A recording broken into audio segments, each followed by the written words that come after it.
Hello, good night. My name is Libardo Torres.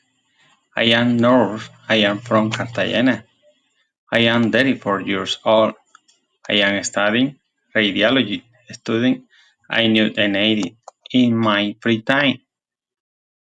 I like to dance or sometimes I prefer to drink with friends or family. These are my activities on typical day.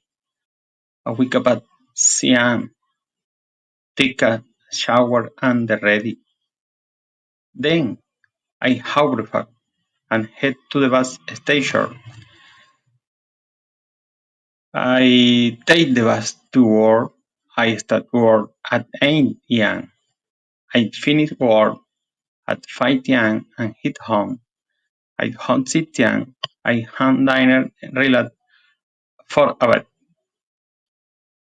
I do short or personal time from 7 to 8 a.m. Another related may be reading or watching a bit.